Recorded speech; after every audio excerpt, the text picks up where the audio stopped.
Okay. For today's interview, I'm doing with Mr. Chase Oliver. He was the 2022 senatorial candidate for the state of Georgia. He ran against Herschel Walker, the Republican candidate, and the current incumbent Senator Rudolph Warnock, the Reverend Warnock. He won 2% of the vote, which created a runoff for that election. And he is now currently running for the Libertarian ticket for the 2024 presidential campaign. So, so here's my question to you, Mr. Oliver. Better yet, can you introduce yourself? Because to tell people who you are. Sure. Well, first and foremost, thank you for having me here. It's always great to speak with folks, and thanks for providing me the opportunity for folks to hear about the campaign. My name is Chase Oliver, as you said. And as you said, I ran for Senate last year, but really looking forward to 2024. I'm a candidate who wants to show energy and activism within the Libertarian Party. Got my start in politics as an anti-war activist, moved on to immigration and justice activism. And now I am seeking the Libertarian Party's nomination for our presidential ticket. The reason being, I think I'm a good messenger of the Libertarian philosophy and brand, and I can do a great job of bringing a lot of new people into the movement, into the party, and really challenge the two-party system in 2024. And thanks for having me. All right, and you're very welcome. So I think that answer my second question is why are you run for president? So I think that's the. I think you already answered that question. So let me talk about foreign policy since you said though you are into the peace movement. What is your own foreign policy? And there are 3 areas of the world currently, or should I say 4? Actually, there's 4, which is very contentious. What would a President Oliver would do when in terms of the Ukrainian-Russian conflict, the possible conflict between China and Taiwan, what goes on the Korean peninsula, and would you back a Palestinian state? So let's just so let me just break it into the we'll go the mile high view, and then we'll get more into detail about those 4 particular issues. But my foreign policy, if I were elected president, would be one that is looking to reduce our military footprint in every continent around the world, except for, of course, North America, where we are. Right. And I would like to see that because ultimately I would like to forge relationships diplomatically with other nations using market relationships. I think it's better to trade with other people. You don't really want to shoot other people or bomb other people if you're peacefully trading with them and you're creating market prosperity between both nations. And so I think that is really where my focus would be when it comes to foreign policy. Now, right now, probably the largest foreign policy challenge would be Ukraine, right? That is the one that is most in the news right now. Right. And, I sincerely do not believe the United States should be putting a military footprint there by arming any side using taxpayer funds. I do believe, however, we should open up avenues where if private individuals would like to donate to that cause, or heck, if they even want to go over there and fight in Ukraine, I don't believe we should stop people from being able to do that. But I just don't want the government to be able to participate in that. What I would rather the government do in Ukraine is focus on the humanitarian aid that we can provide. Namely, allowing anybody who is in Ukraine right now, who's not serving in the military, who wants to get out of the war zone, to allow them to become refugees using asylum within the United States. Removing those innocent people off of the battlefield, I think, is a great way to save a lot of innocent lives without exacerbating a proxy war. And then the other thing you can do is also offer this same guarantee of asylum to any Russian soldier who does not want to fight on the front line, who wants to abandon the front line and come to this country. We should allow them to go through an asylum process as well, so that way they're not being forced to fight over in there. And I believe when you do that, you're going to reduce a lot of the morale in the Russian military, forcing them back across the border. And you're going to save a lot of Ukrainian lives without having to provide guns or weapons or bombs any further than we already have. Obviously, we've given a lot of stuff to Ukraine. I think ultimately we need to change that path towards a more peaceful and humanitarian kind of focus. The next one you mentioned, I know you mentioned, let's see, the Middle East. You mentioned, China and Taiwan. Right. This is part of that market interdependency that I was talking about. Ultimately, I think so long as we're forging those market relationships within China, really, it's a lot of saber rattling on both sides, both from the Chinese state, who want to appear ascendant and strong on the world stage, as well as our military industrial complex, who wants us to keep spending more and more at the Pentagon level, right? So this is really, ultimately, I think it's kind of a game of chicken between the two. I don't anticipate really a war in Taiwan so much as posturing from both the military industrial complex and our government here, as well as the Chinese state. What we need to be doing is really being the adult in the room, willing to meet with the Chinese leaders directly and kind of say, we can work through this out through trade and mutual agreement, as opposed to pointing weapons at each other. And because really any war between us and China would be mutually assured market destruction of both of our economies. We're so interdependent. So I think that's something we can avoid if we are willing to be diplomatic. Speaking of diplomacy, let's move right on to the Korean Peninsula.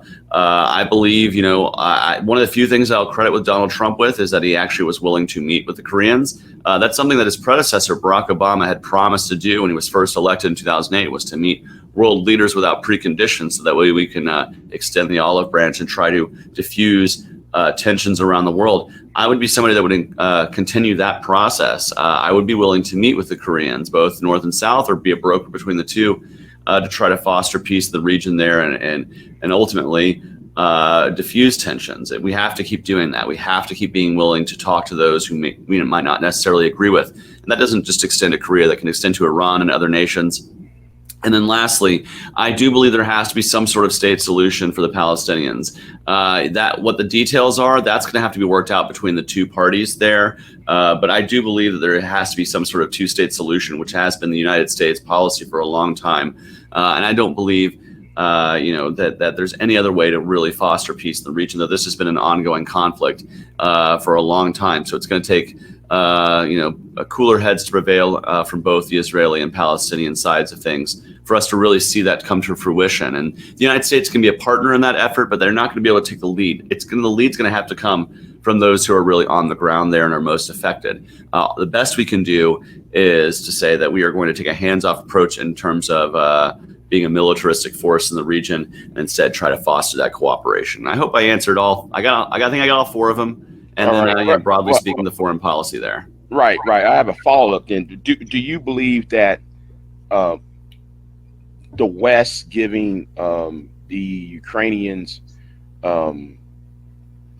weapons and any other type of aid, do you think that have worsening or help deteriorate the conditions between the West, Russia, and also the West and its relationship with Russia and Russia's economic and military allies? Yeah, ultimately, I think what's happened here is, I do believe that we have exacerbated the war, obviously, by adding military hardware on Ukraine's side. I think that if anybody needs to be doing that and providing military aid to Ukraine, it should not be the United States. We don't have a direct threat here. We don't have to worry about Putin attacking us. If anybody should be providing that backup to their neighbor nations, it should be actually Europe taking the lead, and we should be taking a hands-off approach. That way we can be the person in the room that can actually bring the two sides together to try to come together with peace.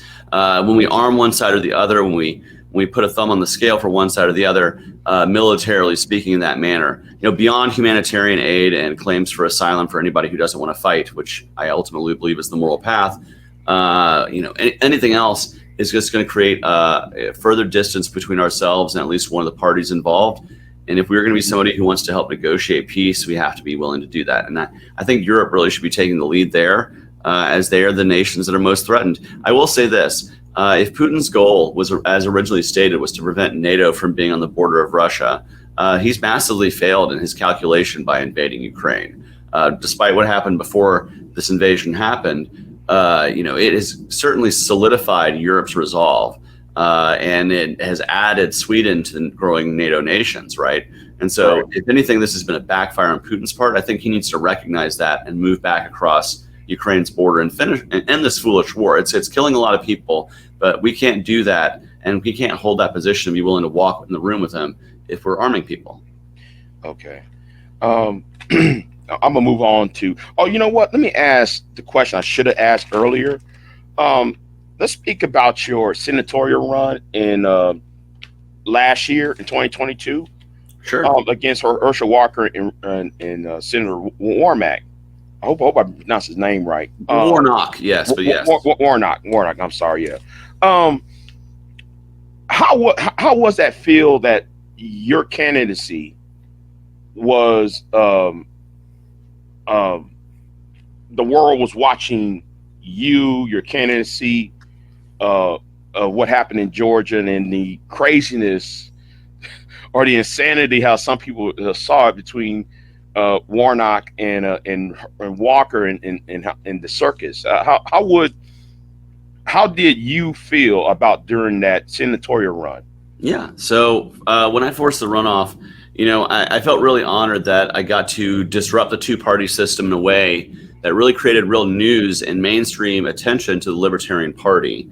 I think that's something that I sought to do in this election. That was the next metric of victory beyond winning the election, right? Is that I wanted to make sure I forced the runoff and was able to make sure that we put our issues forward, namely about how rigged the election system is to begin with ballot access, and the fact that we don't have something like ranked choice voting or some other advanced voting model that takes away a spoiler effect. That way the voters can vote with confidence and jump outside the two-party system more easily. So I was happy to bring those issues to the forefront. I'm going to continue doing that in the presidential race.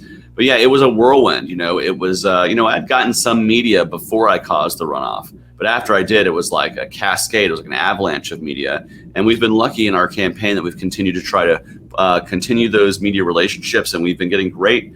As far as like a libertarian primary campaign, we've been getting lots of mainstream attention, even from, say, the Des Moines Register, who's going to have as part of their straw poll at the state fair next month. I'm the first libertarian that's ever been included in that presidential straw poll. So we're continuing to kind of make history and get mainstream attention to the Libertarian Party. And I felt really great to do that. And ultimately, it felt really good to get on a debate stage and to tell a sitting senator that the people don't trust him, that he's not reading the bills, that he's just spending money out of thin air. And I look forward to hopefully making enough of a splash in this next election to where I'll get on the stage again with President Biden. And if President Trump's not in jail by then, he's got a lot of legal trouble going on. But whoever the Republicans end up picking, I look forward to getting on the stage with them and defending the principles of liberty and freedom and really challenging the two-party system. Okay. Have you one way or the other during the last election, did your campaign rather kind of sway voters who supported you to pick one candidate over the other? Because I remember on that debate, you said you want to host a debate between the current senator and Herschel Walker. Was that a way? Was that a way for you to have your supporters pick the remaining two candidates? Yeah, so I didn't want to endorse either candidate. The only idea that I did endorse is that if we had had ranked choice voting, we wouldn't have had to wait weeks to know who would have won the runoff. Right, we would have had an instant runoff. Right. But what I offered both candidates was a chance to host a forum. I was going to host a forum with a member of the media, and I wanted to have both candidates sit down and explain why those 81,000 Georgia voters who selected me in the first round should select them. I believe that's an honest way to do it. I wouldn't want to tell somebody how to vote. I believe in letting the voters decide that for themselves. And many of my supporters actually sat home. Also, a lot of voters went to the polls and cast a blank ballot in protest. Now, that doesn't get counted in the runoff, but Uh-huh. something like 6,000 voters went to the polls and just cast a blank ballot, saying that they didn't like either of the choices. And so I think we should have. I really wish either candidate had taken the opportunity to really respect those voters and hear them out and give them a case for why they could have come out in the next round. And who knows, if Herschel Walker had done that, he might be the senator from Georgia right now if he had utilized that opportunity. But I can only provide it to him. I can't. You can take the horse to water, but you can't make him drink, so to speak. And Wow. so that's kind of where we're at. Oh yeah, okay. Well, let me move on to social issues. Sure. You hear people like Matt Walsh, Daily Wire, the confirmation hearing of Justice Jackson of what is a woman, and you being part of the LGBTQ community. What is your and also you got the Women's Bill of Rights that was passed in the state of Oklahoma. How would you being part of that community when it comes to the transgender community and their relation with using women's restrooms, being women's sports, Sure. etc. What would be your opinion on that? So again, I'll go kind of mile high, and then we'll get to that specific question, right? And like you said, I am a member of the LGBTQ community. I know lots of trans folks out there, and I'm somebody that really, ultimately, at the end of the day, trans healthcare and really all healthcare should be out of the realm of government as much as possible. I believe in letting people make their own individual decisions. I also believe that when it comes to somebody who is younger than the age of 18, I don't believe in surgery. Now, that's pretty straightforward there. People have accused me of saying I support surgery. I do not. For people under 18 for trans healthcare, I think that's kind of a life-altering surgery, and that should wait till you're in the purview of being an adult so that you have the ability as yourself to consent. Other gender-affirming care, though, I think that should be in the purview of a doctor and a parent to be making that decision. Parents make decisions like, say, if their kid, I had to have a sinus surgery when I was younger because I was having trouble breathing due to having a broken nose. Well, my parents had to sign off on that. They were the ones who met with a doctor, consulted, looked at the risks, and determined what the best course of action was. And I believe we should continue to do that for parents, as opposed to trying to take certainly the small, infinitesimal number of trans and non-binary young people, take that out of the hands of those parents and put it into a government board of bureaucrats. Like, I just don't like central planning, and I don't like the government having more say than a parent with those regards. Now, specifically to the issue of women's restrooms, I believe that each individual property owner should determine their policy with women's restrooms. And I think that's pretty straightforward. It's not really the government's role, except for in public places. And I think where public spaces exist, there should be ultimately either a gender neutral restroom situation, as I've seen in the Kansas City airport, where there's individual stalls. There is no men or women's restroom. There's just several individual rooms where you can go in and use the restroom and lock the door. I think that's the best course of action for the government to take. But in places where that doesn't exist, ultimately it's going to come down to individual localities who are deciding. That shouldn't really be a federal policy so much as, when it's the local library, the city council make that decision. But when it comes to privately owned places, that's the property owner's jurisdiction. And I think the free market will react. If you're somebody who is not allowing trans folks to use the bathroom in an area with lots of trans people and trans acceptance, the market might react one way, And I think that's just how we should determine these things instead of letting the government determine that policy. And going back to your first, something you said first. So would you be against puberty blockers be given to children or people under a certain age? Yeah, so I'm not a medical expert. Okay. I'm not going to pretend to be. I believe that doctors really are. And I think it's going to be determined, and I think most medical cases really should be taken on a case-by-case basis. Gender dysphoria is not just a one-size-fits-all kind of thing. So when children are going through it, there should be experts involved along with parents. Now, I can tell you this. I've met lots of parents of trans kids, and not a one of them was like, I hope my kid's trans today. Like, they didn't go into this like going, wow, I hope this happens. They came into this going, okay, my child has come to me with these feelings and this stuff, and I have to go to those who are more trained and have more of an expertise in this thing. And I think when you look at what most pediatric organizations as well as most psychological organizations, they'll say that that is a particular course of action that some kids should take. But the most common course of action is social transitioning, where you just allow them to change their hairstyle, perhaps, their clothes, the way they present themselves with their pronouns and their name. That's the most common way to provide gender-affirming care, still to this day. And I think that that is the first course of action that gets taken. Anything else beyond that is going to come with a lot of consultation with medical experts. And like any other, medical condition or course of treatment, that's where it should lie, is with those parents and the doctors. Because most parents, I think you and I would agree, nearly all parents out there are some parents out there who are terrible, right? They're bad ones. But for the most part, most parents are just in there for unconditional love for their kids, and they're going to be an advocate for them. And I would say most doctors out there are just trying to provide the best care they know for their patients.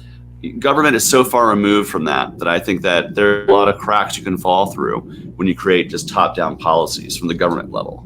Okay. On to the Second Amendment. I remember on your debate, you said anybody with a gun will most likely not be oppressed. Mm-hmm. So I'm paraphrasing what you said at the debate last year. So what is there have been calls for red flag laws, trying to do things to certain automatic, semi-automatic weapons. What is your policy when it comes to the Second Amendment and gun rights, mm-hmm. and this debate of what is a well-regulated militia? So first, I love guns. I'm somebody who absolutely supports them. I did say at the debate, I intersected that with my LGBTQ identity. I said armed gays are harder to oppress and harder to bash, but the truth is all people, when they are armed, are harder to oppress and harder to commit violence against, right? I oppose red flag laws that you mentioned, which, the last president, Donald Trump, said, take the guns first, due process second. And he's not the only Republican that supports them. There's even the Republican governor of Tennessee who kind of caved the pressure after shooting in that state to want to enact red flag laws, which are clearly unconstitutional. I would not support them as president. I also think any semi-automatic weapons ban, a la a quote-unquote assault weapons ban, really flies in the face of the Constitution, which says that all people deserve the right to defend themselves and bear arms. And lastly, I would seek to oppose any kind of like the pistol brace ban or the suppressor bans. These things that are coming out of the federal government need to end. And to that end, I would ultimately want to get rid of the ATF as an organization. I think the federal the organization itself has committed a lot of violence that hasn't needed to. And really, it's an organization that's basically a lobby for gun control from the federal government. So I would ultimately want to undo that. But barring that, we're going to oppose any kind of new gun restrictions, any kind of new gun bans, and certainly any red flag laws, if I were president, would be vetoed immediately, and it would challenge the Congress to try to override. And I don't think you would get that will from the Congress, because the American people like owning their guns. We're the most gun-friendly nation, in terms of gun ownership in the world for a reason. So I'm somebody who will defend the Second Amendment wholeheartedly.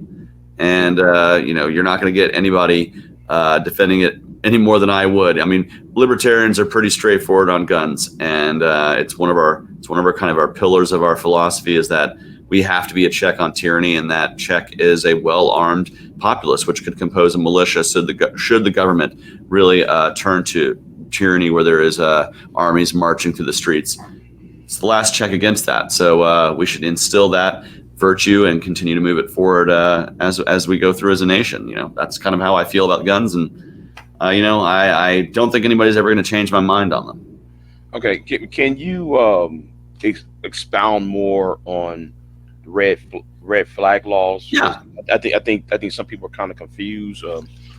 Can you define what that is. Yeah, so just nuts and bolts, it's kind of the layman's explanation of it is that the red flag laws would basically empower government to be able to take away your guns without giving you any kind of trial or due process. If somebody says, "Hey, I think so and so might be dangerous," they've threatened me, so take their guns away before any kind of protective order or any kind of court has ever seen that stuff. And it really is just kind of this extra constitutional way to disarm people. And ultimately, while people say, hey, it's to protect people who are maybe victims of violence, it also is a way to disarm people who might themselves become victims of violence. You have Right. somebody threaten and say, hey, this person's dangerous, take their guns away. And then you would commit violence against that person, right? So I would rather have, if we're going to be, and sometimes there is a need where people are extremely dangerous, right? If somebody is extremely unwell and committing or threatening major violence, there might be a situation where you might have to have a court case to determine whether they are mentally fit to be able to take care of themselves. And in that case, there is a situation where a judge might order guns taken away. But without that due process, any of that is extra constitutional. So we should avoid those laws really as much as possible. Again, from Democrats and Republicans now supporting these. So do you believe that, and by theory, you believe that the red flag laws would have prevented the what happened at the high school in Florida? Was it Parkland? I don't know because ultimately I don't know. If it would or wouldn't have. A lot of these times, when people are like, oh, these kids, they got access to guns. Yeah, the guns were legally obtained. The person passed a criminal background check, and there's no gun control that's been offered that would have prevented that stuff. The only gun control that keeps getting offered are things that would either prevent, you don't know if it would prevent something, right? Like if a red flag law, they can argue, hey, this prevented this, but you don't know what violence was actually prevented, right? And then secondly, sorry, I just don't find the case to be very compelling that it's going to reduce violence, like say a semi-automatic weapons ban. There will always be ways to get violence. If you just outlaw semi-automatic rifles, well, semi-automatic rifles are about 3% of all gun violence. The most common gun violence is done with handguns. And if you're outlawing handguns, you're at a point where you're just completely disrespecting the Second Amendment to a level that we have never seen if you try to do it like that. And handgun bans have been struck down by the Supreme Court with precedent when they tried to do it in D.C. And so I think any attempts to, if you're trying to outlaw guns to stop gun violence, that would be the ones to outlaw, but you're never going to get that to pass constitutional muster, nor should it. And so I think any of this talk of semi-automatic weapon bans is just kind of window dressing on the real problem, which is violence in our communities. And that's not going to be solved via legislation. That's solved through human connection and empathy with our neighbors, as opposed to what we have today, where we're so kind of disconnected with each other. We dehumanize each other online. There's a lot of issues around gun violence that don't involve the guns. And I know that sounds kind of counterintuitive sometimes, but we really have to examine that. Okay. Let me see. Yeah, let me talk about what's your I noticed that some members of your political party, the Libertarians, there's a portion of them that want the Jordanian, not Jordanian, the Georgian tax to be in lieu of our current progressive income tax.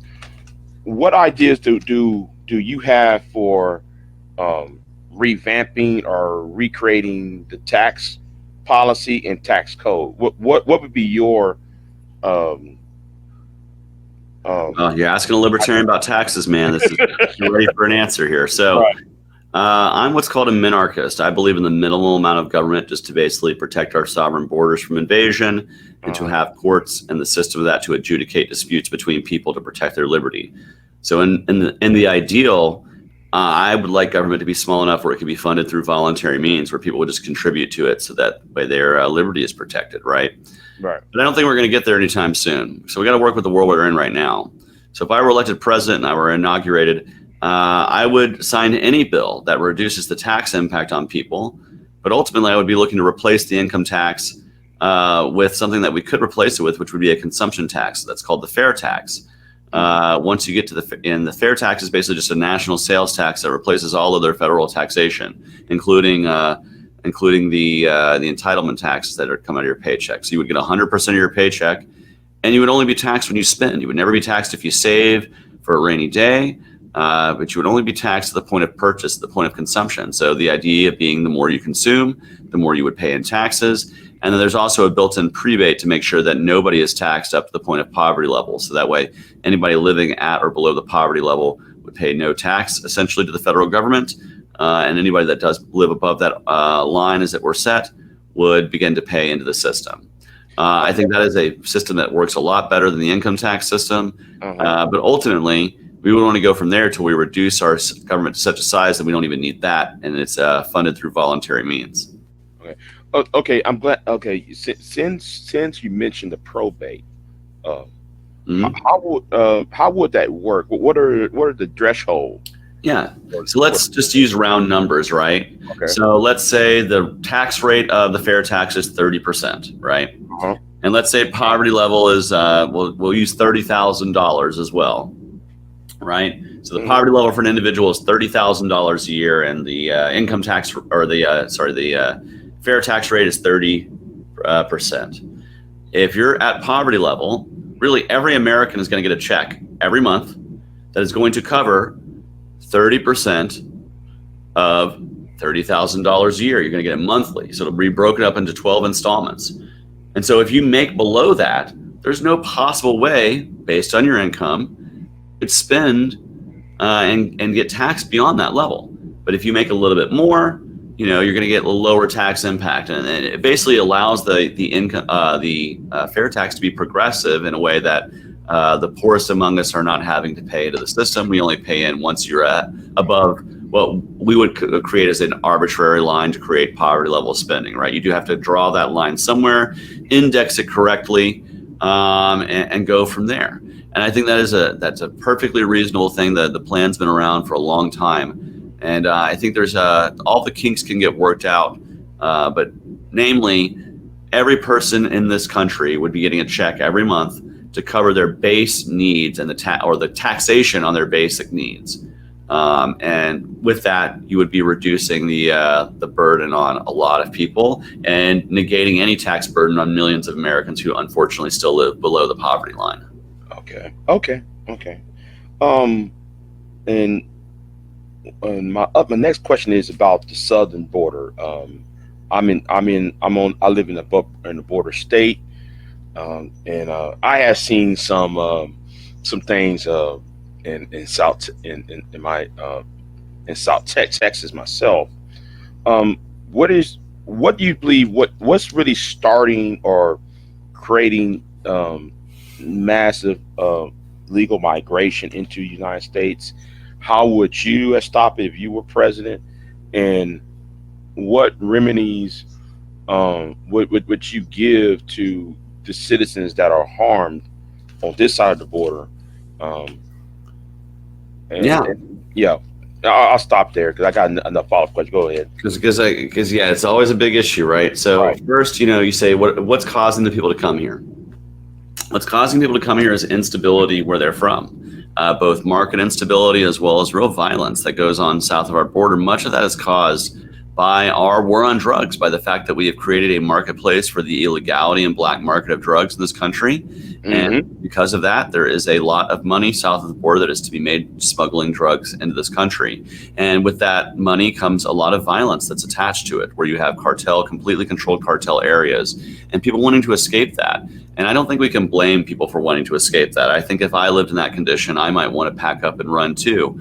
And so then we have to think about what can we do to reduce the impact of illegal immigration? Well, the way we can do that is to streamline the means for people with documentation legally to work. And that way we can also crack down on those who would be being illegally trafficked for forced labor or sex. If we're allowing those who just want to come here and work and do their thing and work, to be able to do that more easily, say with an Ellis Island style of immigration, where you just come in to a port of entry, you give your name, you check that against a major background check to make sure you're not wanted for murder somewhere or something to that effect. And then make sure you're not carrying any communicable diseases, so you're not harming the population as you come in with that possibility. I think that's the best way to get workers to come in here, because we do need the labor. Ask any farmer, they're going to say we do need that labor, right? And there's a lot of other industries beyond the agricultural sector, but and so that's a great way to get these workers here, to allow them to be here with documentation, and also to focus our law enforcement eye instead on the traffickers who are causing legitimate harm. The thing I tell people all the time is right now we have like a shadow economy of millions and millions of immigrants who are here without documentation. And I always think to myself, how many immigrant wives and children are being abused currently at home who cannot call for help? They cannot go to the police. They can't go to an authority figure for help for fear of deportation. And so those are the real human rights costs. And in addition to the kids in cages and the people being detained, these are the real human rights costs of a broken immigration policy that we could simplify, that allows people to come here to work and allows us to really focus on the real crimes with real victims. And I think that would create for a safer country as well, because the immigrant community would be able to more go to the police and be able to report these things. You would see safer communities all around if we got rid of this shadow economy that we have today. As for those who are harmed by immigrants who come here, they should seek the same legal restitution if someone were here as a citizen. I don't find that to be controversial, but I think for the most part, nearly everyone who wants to come here from south of our border wants to come here and just work and put down roots, like my forefathers did coming here from Europe. And so I think we need to not take people's opportunity away to do that. I think there's plenty of room here, plenty of jobs that need working, and we can be, eventually allow these people to have a pathway, in line. Let the people who are already here first get in line first, but an eventual pathway to citizenship, so that people can really put down roots and contribute to this country. I think that's a way to have prosperity. And frankly, we're going to need the workers as so many older workers retire to really replace that labor that we're gonna have be missing. Okay. Because my follow-up question was going to be about the drug war. You kind of partially answered my question. So about the drug war is the genesis of some of the plight that some people have on the southern border. How would you end the drug war? Would all drugs be made legal or decriminalized? What direction would you go? I'll give you a great real world example of what a no drug war nation looks like. And that's the country of Portugal. It's the little country that's right there next to Spain and Europe, right there on the coast. It's beautiful, by the way. They have great wine from Portugal. But they had a major IV drug use problem in the 1990s. They had a huge heroin epidemic. They were the highest rate of heroin users in all of Europe. And because of this, they had a major hepatitis and HIV scare, because when you share needles, you obviously share bloodborne illnesses like hepatitis and HIV. And so they had two options. They just debated whether they wanted to do a crackdown drug war model where they punish people, throw them in jail, really punitive, go after the dealers, do what we're doing in this country, or the path they eventually adopted was actually decriminalizing all drugs, allowing people to have access to clean needles, allowing people to be able to take their drugs to a chemist to be tested so they know the purity to prevent overdoses, and creating pathways to addiction therapy as opposed to prison for drug users. So if they want to become clean, they can seek that care as opposed to being thrown in a jail cell. And what you saw is actually drug use went down over time. But you also saw that the HIV rates and hepatitis rates plummeted, and it created better public health outcomes. I think that's the model we really need to look to. And with, let's say, take the fentanyl crisis, right? So many people are overdosing because of fentanyl. Well, imagine if you were able as a user, which I don't think you are, and I'm certainly not, but if somebody was a user of opiates, they would be able to take their product to a chemist, pharmacy, and ask them to test the purity and to make sure that there's not fentanyl in that. And that would prevent many overdoses. There's also direct aid and harm reduction strategies. Organizations all over the country do that stuff. There's a great one in Oklahoma. You mentioned Oklahoma earlier, called Shred the Stigma Oklahoma. By passing out Narcan and other things, clean needles, fentanyl testing strips, they prevented over 600 overdoses in a year. That's 2 lives a day pretty much saved, just by doing direct action and helping out those people, treating with a little more empathy than with the law enforcement boot. And so I think that's just got to be the better policy for us to take over time, because we've seen those results work in the real world. And we've also seen that what we've been doing for the last 50 years since Richard Nixon is just not working. Okay. Well, thank you for answering the question about the drug war. The next question I was going to ask you is, there is a growing number within the African American community, maybe it's just online, but I noticed there is this push for repayment for for a for what happened to people during Jim Crow or what happened during slavery.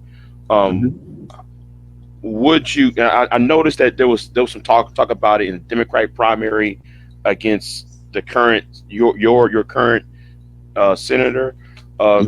His primary challenger was for repayment of slavery. For reparations, yes. Yes. How would you go about that? Because there is a there's a growing movement. And I'm actually African American, by the way, and I'll just ask you this question. Sure. I'm somewhat on the fence about that. So, how would a President Chase would engage in that sensitive topic? Yeah, so, first, I think we need to look at the issue. Like you said, it's a very sensitive topic. I'm someone who lives in the former Jim Crow South. And so, I recently was speaking at a church in rural Alabama, and I got to talk to them about the topic of freedom. And I said, as a libertarian, I'm very, very, I look to inspiration from the freedom fighters in the Jim Crow South who organized, right? But as far as reparations, I think it's hard to just say, well, just give cash payments out. That'll solve the issue. I don't think that's what's going to create generational wealth, which is really what is missing, because it's what's been robbed of the African American community in this country because of enslavement and then through segregation. And so I actually there's a plan from a former candidate for governor in New York from a libertarian named Larry Sharp. He's a black libertarian. Right. And he created a really good reparations plan that doesn't cost the taxpayer anything, but what it does is actually reduces the tax burden on individuals and businesses that are majority owned by African descendants of slaves. The reason why you do this is because when you create that market incentive, it encourages other businesses to actually invest and partner within the African American community and invest that capital so that businesses can grow and flourish, and the community can create that generational wealth that you can start to pass on to the next generation, which is what we see with a lot, which is why we see, other races have had the capability to do, because they haven't been stuck under enslavement or under legally mandated bigotry that we saw with Jim Crow. And so I think that I would look at, and I think that's a plan that I would really like to present. If we're going to be talking about reparations in Congress and I'm the president, that would be the starting point that I would look to reach to and see if we can get a majority consensus around something like that, as opposed to what you see from Democrats, which is just, let's give cash payments to, anybody for this amount of time. I just don't think that that's the best way to go about it.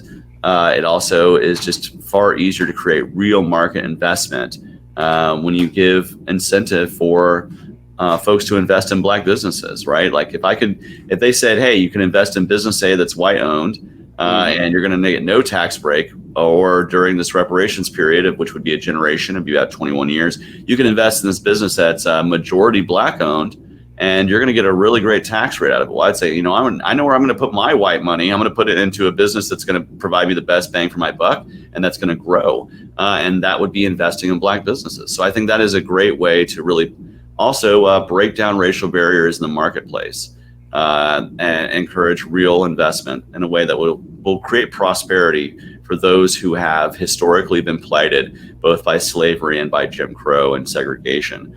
I credit Larry Sharp all the time for a very libertarian reparations plan that we can be, proud of as a party to put forward. Okay. So is Larry Sharp running?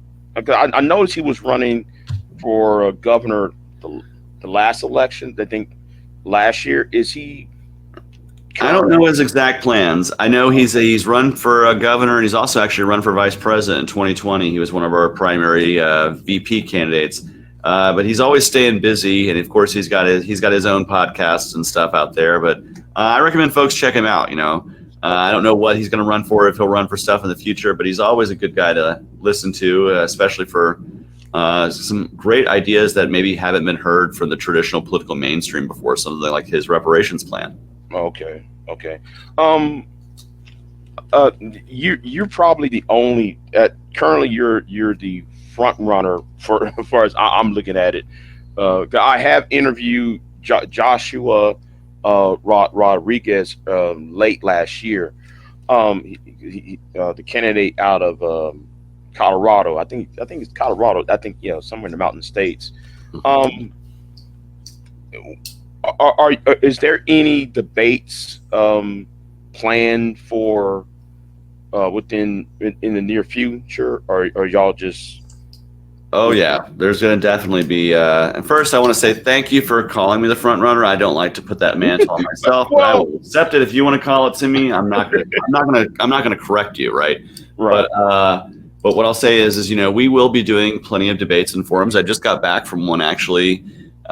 This past week in Ohio, we had a region meeting of 4 states within the Libertarian Party. They all came together in Ohio, and myself and Mike Tremont, who's another candidate, we had a forum. And then as convention season heats up, so one thing your listeners might not know, we select our candidate at convention. We don't have a primary system the way the Republicans or Democrats do. And so each of our state parties are going to meet and select their delegation to send to our national convention in May of 2024. And so a lot of these state conventions are going to have debates. They're going to ask candidates to appear if they can, to participate in these debates. And hopefully it will give their delegate body an idea of who they want to support when they get to our national convention. So I look forward to that process. I got to say, for the most part, nearly every interaction I've had with a candidate who's in our field has been wonderful. We're pretty respectful of each other. We understand that we really get along and agree on nearly most every issue, right? As libertarians, it's just a matter of degrees, or it's not so much substance, but maybe style that makes us different. But I enjoy meeting and greeting with a lot of them all over the country as I travel. First off, it makes it less boring, right? When you can see people that you see every weekend and be friendly with. And it's just more fun to run for president when you're being friendly with folks, as opposed to having to be mean to each other. Nobody wants to be mean to each other. So it's been a very respectful field so far. And you can call me the front runner if you want, but I'm just going to say I'm happy to be part of it. And I think, you're going to see plenty of robust debate amongst all of us candidates, and I welcome it. Okay. Yeah. And 2 things. Do you expect Spike Cohen or Congressman Amaj joining in? Because I don't think I think some people list them down as possible candidates. Do you see them joining into the race? Well, there's always that speculation, right? And what I can say is, I think, I can't speak for either man, right? But I can say that I know Spike's doing great work right now on the ground being an activist. And I don't know if he'd want to run again and do all this stuff all over again if it means he would have to give up the work that he's already doing that's very, very effective around the country. And I got to give him props for that. He stayed active after the nomination, after the election. And so I want to say that's a great thing. So, I don't know if he wouldn't want to give up all the work he's doing. If he does, I welcome him to the field. May the best man win. Again, iron sharpens iron, and I really highly respect him. He's actually recorded podcasts in my house, and I'm very friendly with him, and his wife Tash is amazing too. So, if he jumps in, he jumps in. And I would say the same thing about Congressman Amash. He's someone I respect a great deal. I think we'd bring a lot to our primary process, like kind of our pre-nomination process. And if he jumps in, I welcome that debate with him. And may the best man win. What I will say to folks out there who might be waiting for one of these guys to jump in, don't wait to get involved in the process now. If there's another candidate, maybe me or any of the other candidates who's like your second choice, go ahead and get involved in their team now. Get your feet out from under you, so that way you have those reps. So if one or the other does jump in later, you can say, hey, I've been working on canvassing all over the country for team X, Y, and Z, but you're here, you're really my first choice, and I want to work with you. I won't fault that against you. If you want to come on my team and say, hey, if Justin Amash jumps in, I'm going to jump on his team. Well, I don't think he's going to jump in, but if he does, okay. And same with Spike. If you're somebody who's like, hey, I like your activism, but I also like Spike's activism, I'm waiting for him to jump in. Well, jump in on my team. Jump on an active campaign right now. And then if Spike gets in and you want to jump on his team later, I can't hate you. We're both nice guys, and that's just your preference. But go ahead and get involved in a libertarian campaign right now so you can start having an impact. And if one of us becomes the nominee and those people don't jump in, we're already ready to go as strong as possible. Okay. Is there anybody, because there is a VP, a primary as well, is there anybody that you would like to see as your running mate who's currently running, or somebody out there you'd like to see? Yeah, well, I'll keep my options open for right now. But what I can say is, of the guys that have been traveling around the country and seeing, namely, there's I would say the four of us that are really the most active campaigners. Myself, Mike Termott, Lars Mapstead, or Jacob Hornberger. Of those remaining three, I could see any of them being my VP, and I'm sure they would work with me. And I think that that goes to that level of respect we each have for each other. But I'm going to keep my options open for now, and who knows? Maybe The Rock wants to run for vice president, right? We'll get him on board. But in the meantime, I just want to keep my options open. But Right. I'm happy to say that I respect the other people that are really in the field campaigning around the country, and I would be honored to consider them when I become the nominee to make their case. And okay, and one more question. I didn't have it on my list. How would you or your campaign or even your administration, how would you unite this country? It's been tearing at the seams since, I don't know, since the 1990s, since election 2000, obviously, and during the Trump years. How would you unite this country? What way? How would you go about in doing that? Well, I think it's going to come down to the type of person I am. I'm somebody who is always willing to hear from other people. I'm also somebody who has a great deal of empathy, and I think it's going to require a messenger and a communicator in the White House who is really going to be committed to bringing all sides to the table, to have common grace. That's a term I use all the time, common grace with each other, where you say, hey, I understand we're not going to agree on everything all the time. We're not going to 100% be in agreement. But what we can do right here, right now, is come to the table and try to, and try to see where we do agree. And I think if we have somebody who's willing to be the adult, willing to have common grace with people across the political spectrum in the White House, we can break down some of this really polarized hyper-partisanship we're seeing, where it's just like, well, if you don't like these people, you're a racist, you're a Nazi, you're just terrible, you're horrible, every word under the sun. We have to get back to a position where we're common respect and professionalism with each other. Otherwise, we are doomed to just keep repeating the same mistakes we always have. And I'm committed to not making those same mistakes, to be a next generation of leadership that provides more professionalism and, again, allows for more common grace with one another. That's just the way I would govern. And I hope through that example, others would take that lead and maybe follow suit. Okay. I think that's all the questions I need to ask. But thank you, Mr. Oliver, for accepting my invite. Because I was trying to get you last year, and I guess it got lost in your I think one of your campaign press secretary just reached me a few weeks ago. Yeah, I was surprised when she sent the email and all that. So yeah. 2022 was nuts, and I apologize if things got lost in the shuffle. We had a much smaller campaign operation at the Senate level, right? And so I'm glad we could get you this time around, and thanks for the opportunity. I do want to let your listeners know, if they want to hear a little bit more about me, find me at votechaseoliver.com, or you can follow me on social media at Chase for Liberty. But thank you so much for the opportunity, and I wish you peace, love, and liberty, man. All right, and when and where is the Libertarian Convention? The Libertarian National Convention will be taking place in Washington, D.C. over Memorial Day weekend.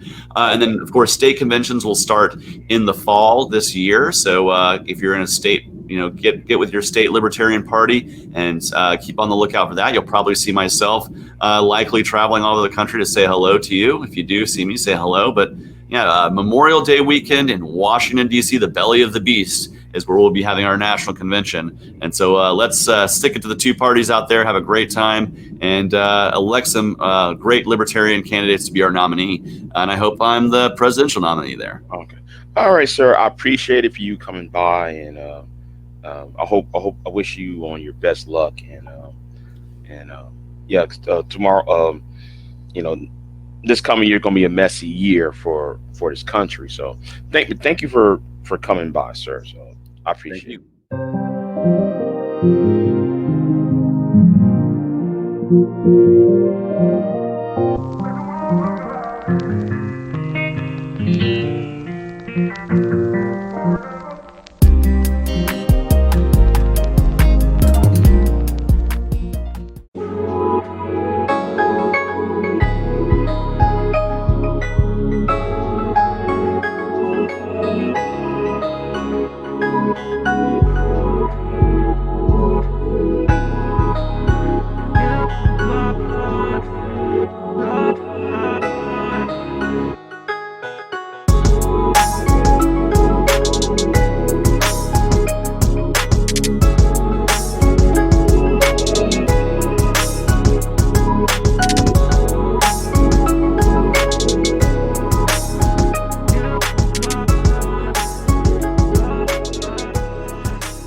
Hold on.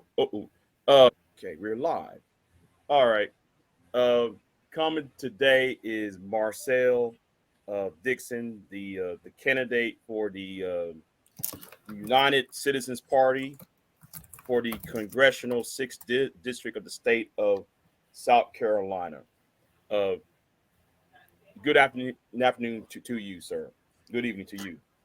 Hi, Jay. Thank you for having me. And I just want to clarify something real quick. It's Greg Marcel Dixon. People just forget my first name, Greg Marcel Dixon, but I just try to get people to get used to it since that's the way it's going to appear on the ballot. So I just want to make that quick correction. But I'm glad to be here. Thank you for having me. Okay. All right. And I apologize for No, don't worry. Trust me, it's not just you. I do go by my middle name, Marcel, so people just kind of forget I even have that's my middle name and that's not my first name, but it's okay. No problems at all. Okay. So tell us about the layout of the 6th district of South Carolina. I mean, what is the makeup, the how the people are, and how is the historical wise, and how it does relate to Black America or Black South Carolinians. Well, the 6th district is primarily rural. The last statistic I saw had it listed as like 89% rural and 11% urban. So it's a very, very rural district. A lot of small towns and people living in areas that are sparsely populated. But most of those small towns are not far from an urban core. So, for example, where I live, I'm in South Carolina, Jasper County, South Carolina, but I'm not far from Savannah, Georgia. And even though Savannah, Georgia is not in my district, that pretty much describes the layout of South Carolina District 6. People who live in the Midlands, they're not far from Columbia, South Carolina, which is our state's capital.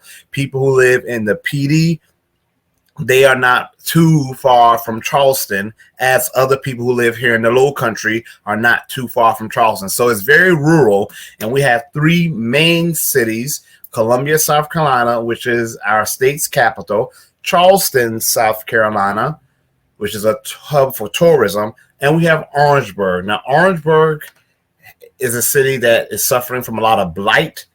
It's kind of going a little bit of a renewal, but I love Orangeburg. It's 70% Black, has 2 HBCUs.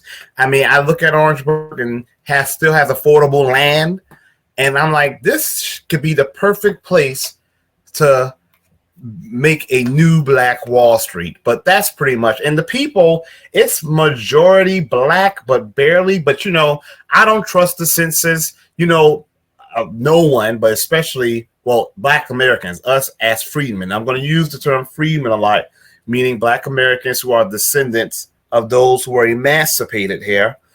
Mm-hmm. We still make up the majority of my district. So I don't know, it's maybe like 49 to 53% black. Most of those are freedmen. The remaining's white, and we have like a small percentage of people who are Asian and Native American. Okay. And what is the next question I'd like to ask? What's the reasons behind your candidacy? Because I took notice of you during your 2022 race against Jim Clyburn. What is your is this your second go around, or this your third go around running against for Congress? Jay, give me 1 second, please. Okay, give me 1 second.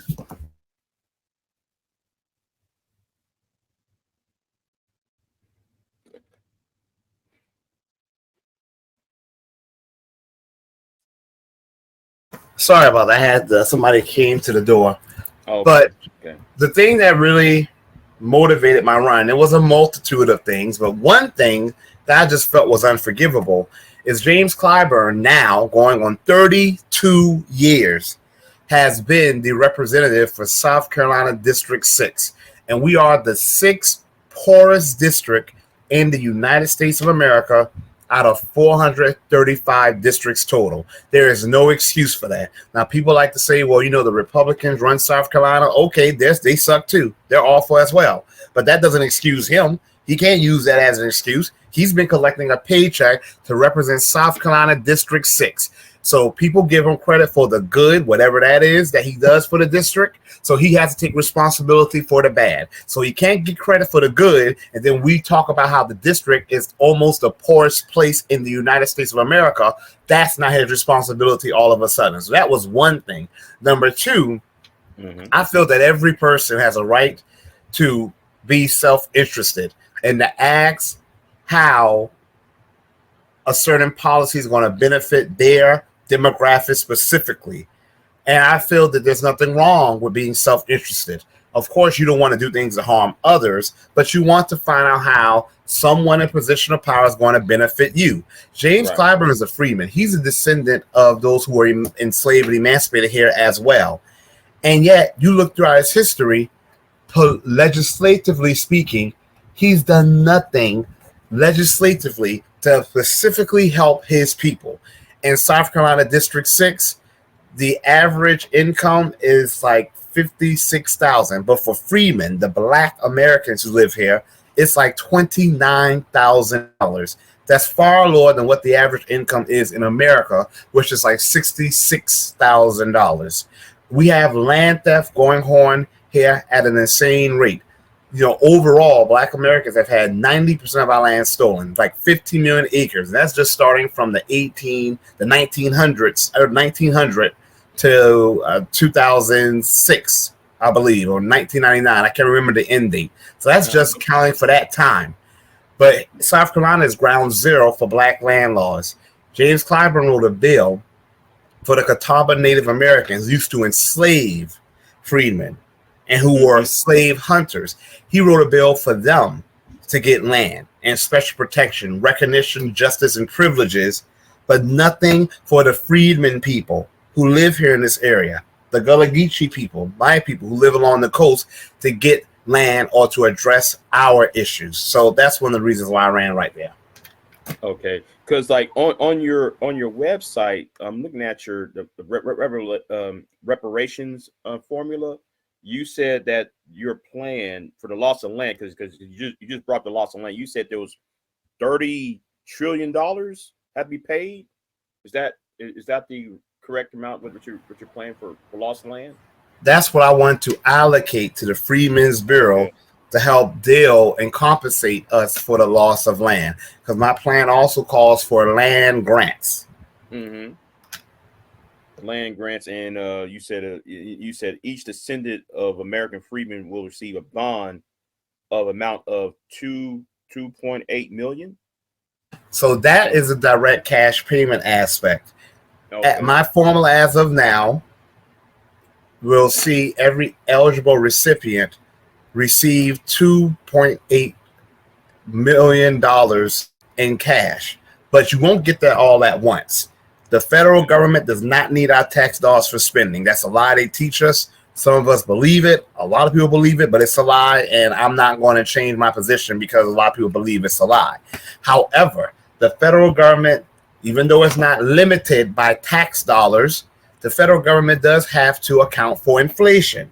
So we cannot all get $2.8 million all at once. You know, the 45 to 50 million of us who will qualify. Because reparations doesn't go to all black people. It only goes to those who are freedmen. So it's 51 million of us, according to the census, which undercounts us. I know they say it's about 5 million are black immigrants. That means it'll be like 45, 46 million recipients. We cannot all get almost $3 million all at once. That would cause super inflation. So my plan calls for us to be paid in bonds, and we will be paid in installments over a period of time. They're like savings bonds, war bonds, the Series EE bonds, things like that is what you're referring to. It will be in that family. Of course, this will be a special plan, but it will be in that family. Okay. It will be like the T bonds or the I bonds that are not affected by interest, but this will be a special type of bond issued just for this particular plan. And do you know? Is there like a length of time where that bond is can be cashed out, or can somebody hold? I mean, what is the length of time that person can hold that bond?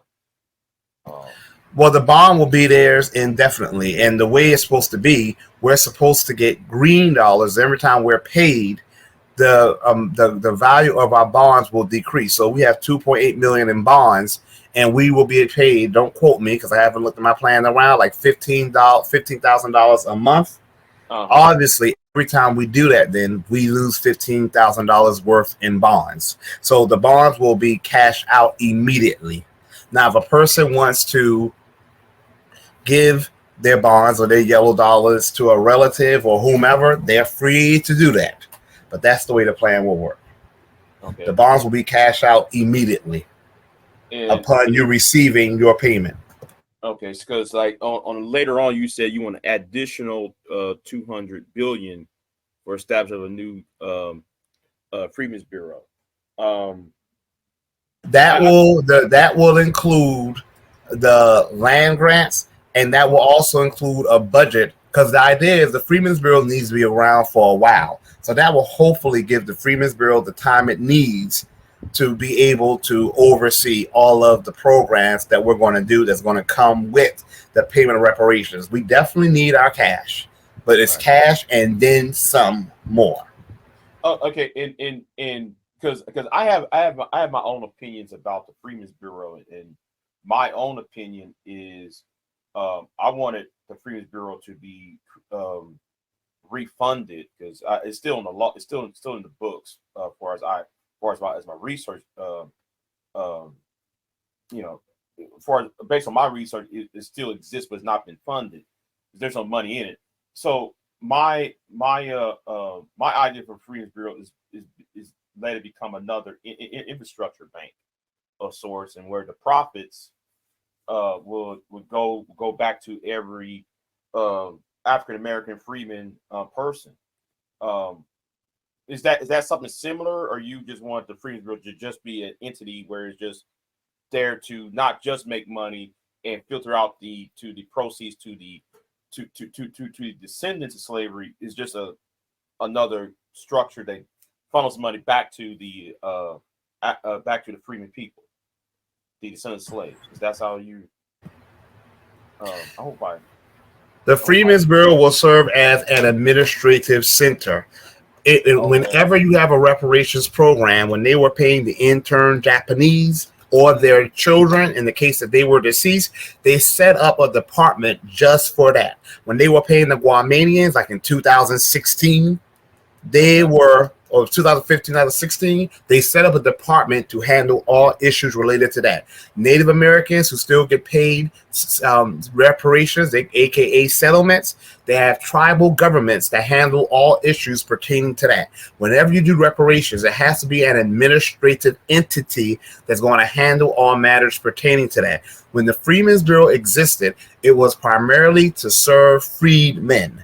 So we will have our own agency of the government that will deal with all affairs pertaining to us. It will deal with the disbursement of payments. If there's any issues, like people need assistance, it will deal with that. It will oversee the land grants, the business grants. It will oversee all kinds of discrepancies that we face in society, because we're going to need more than reparations. Reparations is a necessity, but we have a lot of issues we face in society that need to be addressed. The Freedmen's Bureau will be a government that will be akin to the Native American tribal governments like the Choctaw, the Navajo. All they do is work on behalf of their people. The Freedmen's Bureau will work on behalf of our people. Okay, because the reason why I said the infrastructure bank part, because about the Freedmen's Savings and I was called Freedmen's Savings thing that crashed in 18. The Freedmen's Bank and savings, yeah. And how much money was lost? I was thinking like in those terms. I'm just this is just my idea of how I would do the Freedmen's Bureau and how to trickle the money back down to the descendants of slaves. Well, the Freedmen's Bank was a separate entity from the Freedmen's Bureau. The Freedmen's Bank was originally set up by people who were philanthropists, and then the government got involved later on and sabotaged it. It did have government involvement, but it was originally set up by private citizens. But then the government got involved and sabotaged it. They tried to bring on Frederick Douglass to save it, but once he realized how all the corruption that existed, he was like, "Stop it, close it down." But so the Freedmen's Bank, it will be a separate entity. Now I plan to have Freedmen banks. I plan for us to have Freedmen hospitals, Freedmen schools, Freedmen post offices. But it will definitely be something that we would oversee. And those who are in the Freedmen's Bureau, they will be supervised and they will be held accountable by us, those of us who are freedmen. Okay, because I'm glad though you said it, because I was kind of confused between the Freedmen's Bureau and then the Freedmen's Bank and Savings and yeah, okay. I thank you for clearing it up for me, because I was trying to confuse by what you was saying about the you want an administrative entity rather than a banking entity. Okay, I'm glad that we got that taken care of. So we know that the political landscape has changed within the last 2-3 weeks. What is your opinion on all of this changing since the events in Pennsylvania with the assassination attempt, and now the sitting president now is passing the torch to his VP? How would that affect your election, or how would that affect the election in South Carolina going forward?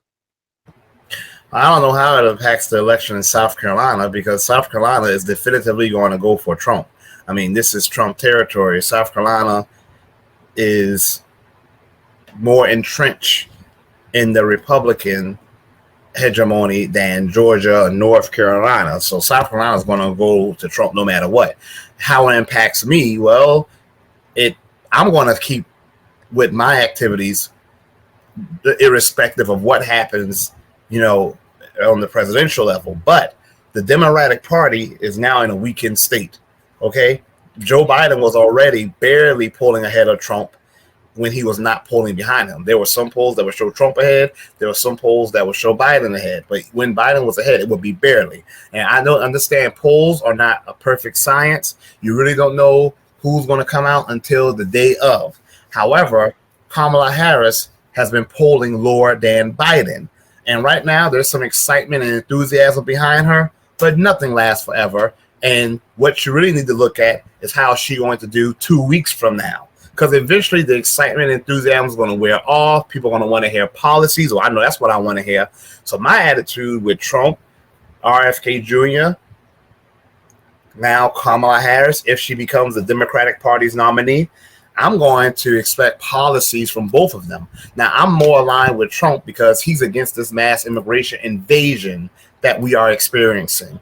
These illegal immigrants need to be deported.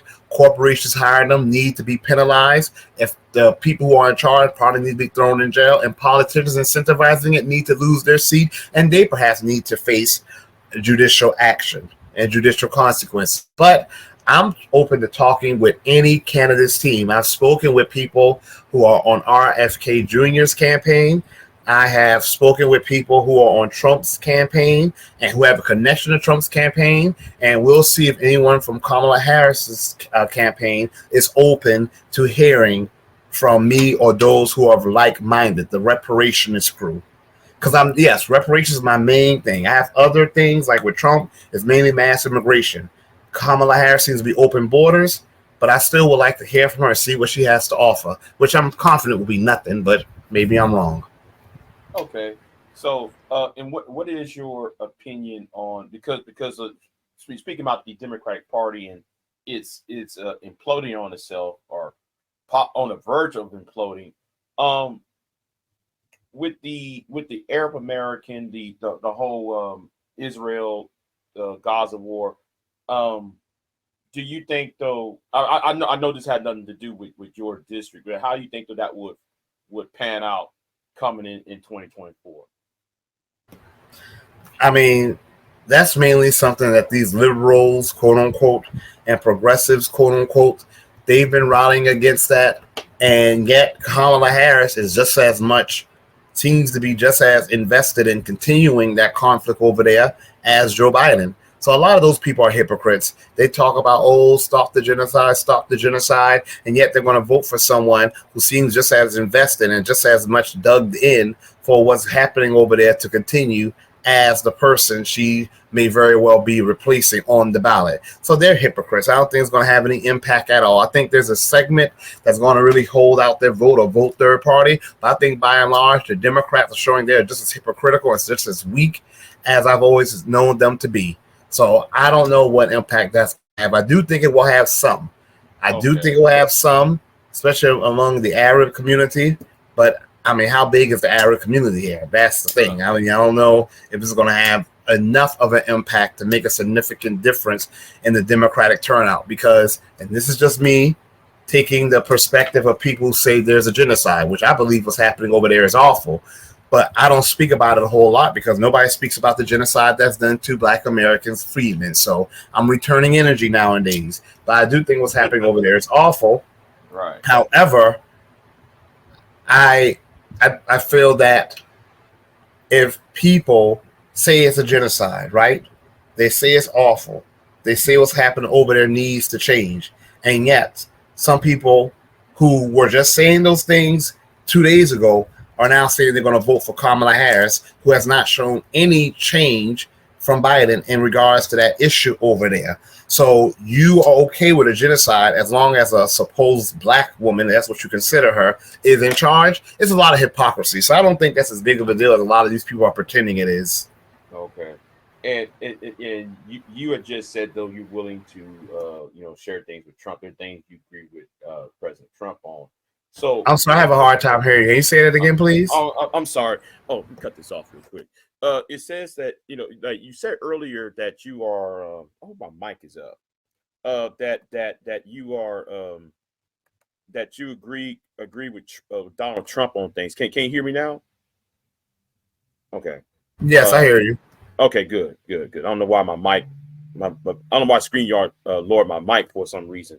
So, do you so like you saying though you're willing to listen to Trump or have you reaching out to the Trump campaign about the southern border and things concerning immigration? I mean, illegal immigration. What is your opinion about this project 2025? Do you think though that's going to affect Black America, namely Black women, so forth? What is your opinion on this this project 2025 idea that's been floating around for the past couple of years? Well, let me just clarify one thing. I'm against illegal immigration completely, but I'm even against out of control legal immigration. And it's not just the southern border, it's also the illegal immigrants who are here already who need to be deported. So I align with Trump strongly in that point there. As far as Project 2025, I mean, Donald Trump has said repeatedly it's not something from his campaign. His campaign's plan is called Agenda 47.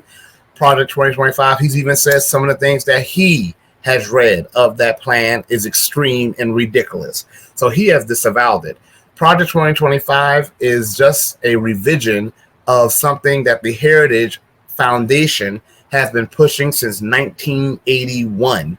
I haven't read all of it. It's 900 something pages. I'm sure a lot of people screaming and crying and saying the sky is falling have not read it either. But the things I've seen, some of the things I can actually agree with. You know, there are some things where they advocate for more local control. And when I think local control is better in some regards, like when it comes to schools, because the Department of Education, for example, has these stupid rules, such as if a child receives services from the special education department, you can only suspend them for up to 10 days. After they have received their 10th day of suspension, you have to jump through hoops of fire to try to get them expelled or removed, even if they are extremely violent. That's the stupidity that the Department of Education imposes on schools. So I do agree in some instances where I've read where they're advocating for more local control because schools can make the better decisions. There still should be accountability, don't get me wrong. But I haven't read everything about Project 2025. But my thing is, why the hell would I be worried about that? We survived American chattel slavery. We survived lynch mobs, sharecropping, debtors' prisons. We survived the FHA, the Federal Housing Authority that put railroads and highways through our neighborhoods. We survived lead poisoning. We survived redlining, Jim Crow, exclusion from wealth building programs that the federal government did. We can survive, quote unquote, Project 2025 that is not even being pushed by any presidential candidate. So, I mean, anything that impacts America will impact us, but we've been through way worse than anything they're trying to use to scare us into just voting for the Democrats for nothing in return. Okay. And is there any infrastructure policy in your campaign that like you're for infrastructure outside of the educational part? Is there any projects you want to see South Carolina in your district to be developed? I mean, what other sectors of development you want to see in your district? I'm sorry, you asked if there are any. I'm sorry, you said education or you said infrastructure? But outside of education, outside of reparations, what other infrastructure you would like to see done in your district and done in South Carolina? Well, my district has a D- at best when it comes to infrastructure. The bridges, the roads, the highways, they're all terrible, terrible, terrible condition. You know, drainage is an issue in some parts of my district, like in a park called Sand Hills that's in Jasper County where I stay. It's right Jasper County, and some parts of it's in Hampton County. It literally floods and people have to get on a darn boat sometimes to get out of their home. Okay, so there's definitely a lot of issues in my district in regards to infrastructure. And even though Clyburn likes to brag about he's brought tens of millions of dollars, it will take hundreds of millions of dollars, according to the report on the infrastructure in my district, for us to be up to par. So there's that. And the report card is called Report Card for America's Infrastructure. And South Carolina District 6, like I said, at best, we have a D- at best. So, and also the ports. We have a port that they're expanding in my county, in Jasper County, and that definitely needs to happen because that will be a booming industry if the jobs pay equitably.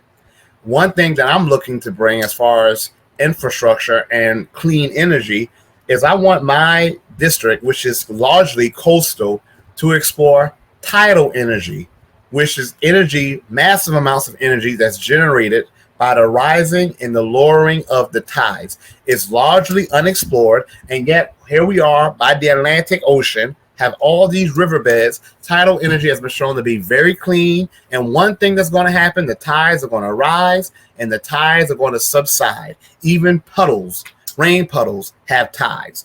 The ocean has tides, and that's a source of immense energy that we are missing out on. So that's something I would like to see us explore. Okay. You're part of the green new. So No. I'm not part of that Green New Deal, Alexandria Ocasio-Cortez. No, I'm not. I believe in exploring for oil. smart, clean, efficient sources of energy. As far as oil goes, I don't see what's wrong with us drilling for more oil. I think there's a way to drill for more oil and also protect the environment. But when you have gas that has sometimes reached up to $5 a gallon, yeah, if we have other sources of energy, we need to explore. But I am a fan of us looking for clean sources of energy. And there's nothing wrong with that. But no, I'm not part of the Green New Deal. I haven't read the Green New Deal. I don't know what it entails, and it ain't helping my people none. Because I think that for me, I think though when it comes to back to the reparations part, right? I would like to see the Alaskan plan. What happened in Alaska? How the Alaskans get a pay cut a paycheck every month or every year. I like to see coastal drilling to pay for be part of reparations because if there have been slaves in the southern part of the South, the Gulf Coast South, the South Atlantic of those states, I think though some of the proceeds should go to us. Well, here's the good news. Go ahead. The federal government does not need our tax dollars to pay reparations. Like I said earlier, I know that's a lie that a lot of people believe. Hell, I'm so sorry. Excuse me. I was taught that lie as well. But when I know better, I do better. So, I mean, yeah, the federal government could tax certain things and give us the revenue from that to pay reparations, but they don't have to. Look at what the federal government's doing right now with the PPP loans. They're canceling them. Trillions of dollars the federal government gave to corporations and small business owners, and right now they're canceling that, cancel it. They literally, in a fiat system, all you gotta do is literally go to a computer, click delete, and the debt is gone. They canceled hundreds of billions of dollars in student loans. Click a button, debt gone. America has canceled hundreds of billions or trillions of dollars in war debt. They click the button, debt gone. America canceled trillions of dollars in corporate debt. Click the button, that was gone. So if America was so hamstrung by taxes, how is it that they're not only able to cancel that if they need it, they would have collected that money, but they canceled it. But America right now can tax corporations and easily get trillions of dollars, and they don't. It's because the truth of the matter is America does not rely on our tax dollars for spending. Look at what they're spending right now, sending billions of dollars to Israel, Ukraine, and all these other nations that hate us. Trillions of dollars to take care of illegals. Trillions of dollars to the Pentagon for inflated military budget. Trillions of dollars for this COVID vaccine. I can go on. And the next time the corporations come to hand out, they're going to give them trillions of dollars. America is not limited by our tax dollars. Now, do taxes matter? Yes, they do. Taxes help to guard against inflation. Taxes help to protect limited resources so they're not consumed all at once. Taxes help to incentivize the private sector to do things. For example, we want a construction firm to build more affordable houses. We can give them a tax credit to do so. But America, the federal government, the states, yes, but the federal government does not rely on our taxes for spending. So your idea is a good idea, but it's not something we have to do. If we get money from, drilling for oil, or hopefully my idea to bring the tidal energy industry here to South Carolina District 6, I would not be opposed to all South Carolinians, at least in my district, getting a check from that. I would not be opposed to that at all. Yeah, and I agree. I agree with you on the title.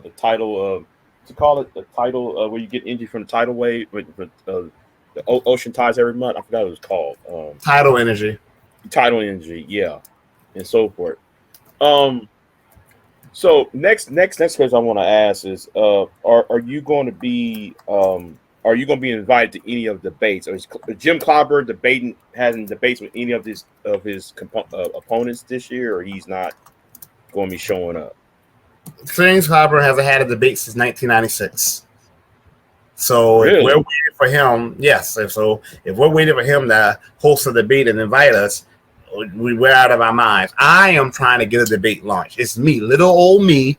There's 6 of us on the ballot. I'm the candidate who's trying to get a debate launched. Little old me. I'm the least experienced of all the candidates. I'm the newest to politics. I am sure of all the candidates. I'm sure I have the least amount of money and resources. I'm talking about personally, not as far as my campaign goes, of all the candidates. And yet here I am wanting people in South Carolina to hear from all the candidates so that they can make an informed decision, and I'm the one trying to make it happen. James Clyburn doesn't really care about us hearing from him and him defending his record, which is awful. He doesn't care about giving every South Carolinian an opportunity to hear from their elected officials, to hear from the candidates who want to represent them. He just cares about getting reelected, and he knows his record is awful, so he's not going to want to show up to defend that. So if there is a debate, it will be because I work to make it happen. Okay. Are you receiving even help from people from the black social media crowd, like your people like Tariq Nasheed or Phil the Advise Show? Have you even are they helping you out on your campaign or try to create a way for your message to get out there or any of that? I mean, they've been very supportive. They've been okay. What about what about people like Cornel West? Have you reached out to his candidacy or his campaign? He's in the same party as me here in South Carolina, and we've spoken. We've greeted each other. We haven't been able to speak at length, but he's running underneath the same. He's running with the same party, United Citizens Party, here in South Carolina as me. But my views with Cornel West, they're very, very different. He is very much a friend of immigration. He wants to give all these illegal immigrants citizenship. That's like 20 to 25 million. I don't think so. He wants to make it easier for people to immigrate here so we can be flooded with even more immigrants. But we have Americans who are hurting, Americans who cannot find well-paying jobs, mainly because these corporations are hiring illegal immigrants and even legal immigrants to do work for a cheaper price. And Dr. Cornel West wants to invite more of that. I don't think so. He supports elective abortion. I do not. 60-something million aborted black babies in America since the 1970s is ridiculous. And for the black American population, 20 million, that's a genocide to me. So he and I are not aligned in some areas, but he does have a good black agenda that I support with reparations. It needs to be ironed out a little, but he does have a black agenda that I like, and I really respect him for having that. But can you expound? I know our time is kind of short, but can you expound the difference between yours idea and Cornell's, Professor West? My idea, my plan lays out who exactly qualifies for reparations. It's the freedmen. Dr. Cornel West's plan doesn't do that. He says eligible recipients. So obviously there are going to be some eligibility requirements that a person is going to have to meet, but he doesn't list those requirements. I do. I make it clear that it's for the freedmen and the freedmen only. I list a formula that I show people so they can see how I arrived at the amount that will be paid in reparations. I also list that I want to bring back the Freedmen's Bureau. I can't remember all the details of Dr. Cornel West's plan, but the last time I looked at it, I did not see all those details. Okay. Let's see. Is there any other questions I gotta ask? I think that's it. Mr. Dixon, I think that's it though. I enjoy interviewing you. You have because I saw you on everybody making videos about you with you and the Myron person. He trash. Oh yeah. That's been going around online, and and I kind of enjoy that you went ahead and give him some of the historical act right. So I appreciate that too, though. So I wish you well on your candidacy. I wish you well. I hope that this is Jim Clyburn's last. Because I really don't like how Jim Clyburn made Biden the nominee in 2020. I thought that was kind of how he changed the whole complexion of the Democratic primary 4 years ago, and made Biden the candidate, being the kingmaker. But I hope this is his last term in office. Because I didn't like how some black politicians some black congressperson, like recently down here, because I'm in Texas, right? And Sheila Jackson Lee, who just passed away last week, how she shut out the other black candidates or other candidates who were running, like Matt Edwards, who was running down here, and she kind of shut her out of the Democratic primary down here. But I hope this is his last time, because I think a new breed, a new fresh, new creed of people need to be um, need to be part of American politics, and I think that people like Jim Clyburn and the people who are who's now in the and others who are in the Black Congressional Caucus is kind of getting in the way of real solutions to the problem. So that's my opinion, though. So, well, I will tell you that, I mean, Joe Biden was probably going to win the Democratic primary in South Carolina anyway. I think people give Clyburn way too much credit. He just came out so he could take credit for it. Joe Biden was going to win because Obama endorsed him. So that's probably all it took for people to vote for him. And I want to be very clear, though. A lot of South Carolinians did not vote for Joe Biden. A lot of South Carolinians just did not vote at all. But the ones who did just overwhelmingly voted for Biden. But I think people need to be careful. Sometimes we'll say like 90% of the black vote goes to the Democrats. It's just the people who vote. That doesn't mean 90% of black people are voting. So Clyburn, I mean, yeah, whatever. Joe Biden was probably going to win the Democratic primary in South Carolina anyway. But I definitely get what you're saying. They do run interference. They only have their own best interests at heart, and that's the God to honest truth. And that's a whole other conversation that we'll have about that. Right. And I know that time is short. You got a campaign to run, and I want to keep you very long. So I appreciate you, Mr. Dixon, for being here, and I thank you for accepting my invite, and I appreciate you for being here. So thank you. What's the name of your YouTube show? It's Big J. I'm creating a new channel. So it's BIGJ 2020. I'm gonna put that on that channel. So yeah. So I'm on Rumble too. So I'll put that on Rumble as well. So I'll send you the email where I'm putting all my interviews at. So yeah. So okay. Well, thank you so much for having me, and I really enjoyed being here. All right, sir. You have a good one. Thank you. You too. All right then. Bye.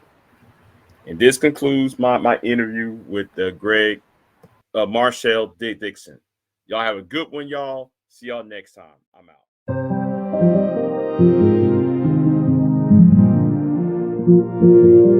out.